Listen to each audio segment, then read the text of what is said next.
Has anybody ever been to Eureka, North Carolina? I haven't either.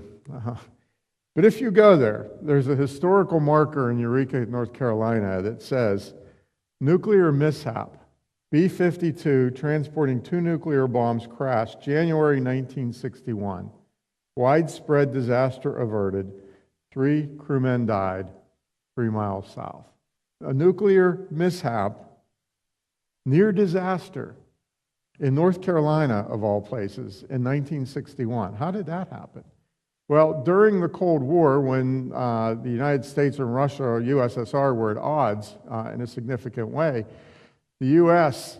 had decided that they want to keep nuclear bombs in the air at all times. And so on a 24-hour basis, there were B-52 bombers that were flying that were loaded with nuclear bombs. And sometimes those planes had issues. And in this case, the plane was about to refuel, and as the refueling was going to take place, one of the crew members noticed that there was a fuel leak.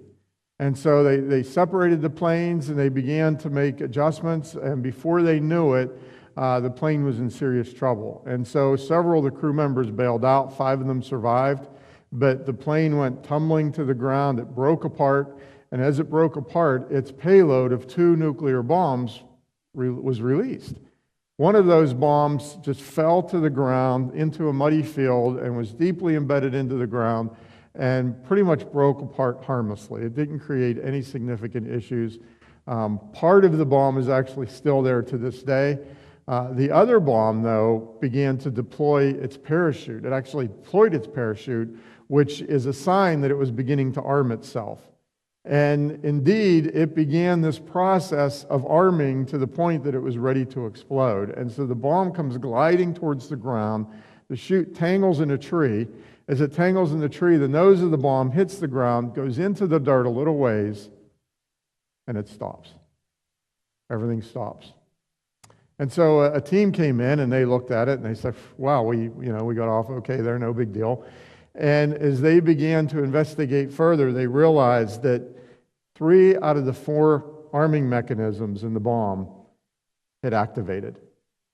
And one investigator said it this way. He said, one simple dynamo technology, low voltage switch stood between the United States and a major catastrophe.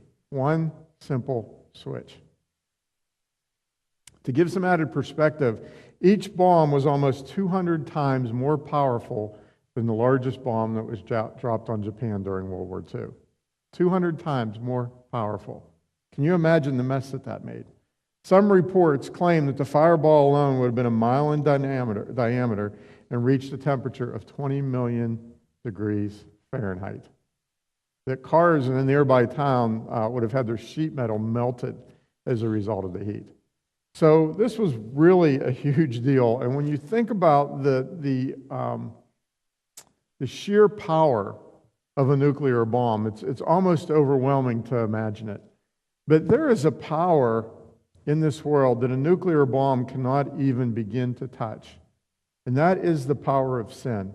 The bonds of sin, if you've ever been captivated by a struggle with sin of some type of thing in your life that had a hold on you, you understand that few struggles seem as hopeless as the battle of trying to break free from something that you know you don't have the ability to get free from. Certainly I know. I've been there and I've experienced it. Thankfully, however, hope is not lost because God provides a grace power that's impact is no less significant than that of a nuclear bomb. You know, nothing of human design is able to break the bonds of sin, but the power of grace is something that is incredibly vital and active and dynamic, and is able to break even the strongest stronghold that has a hold on our lives. Grace makes Christianity distinctly different from every other religious belief system. Other beliefs offer moral standards and expectations, but they fail to provide the power of transformation that grace brings. This is why it's so important that we have a multifaceted understanding of grace. I've used the diamond as an illustration. If we just see grace as unmerited favor, then we get into the mindset that we really can't change in this life, that we're kind of stuck with our situation, however it would be with our lifestyle. And all we can do is expect that God would be merciful and graceful to us, that someday we'd be able to go to heaven. But the reality is that grace is multifaceted. And one of those facets of grace is the transformational power or ability that enables us to break free from sin. And so I want to talk about how that works, because it is absolutely essential for us to get. If we don't understand it, we will live far, far from the potential that God has for every one of our lives. And I believe that He wants to do something significant in each of us, something powerful in each of us that requires the power of grace to transform us.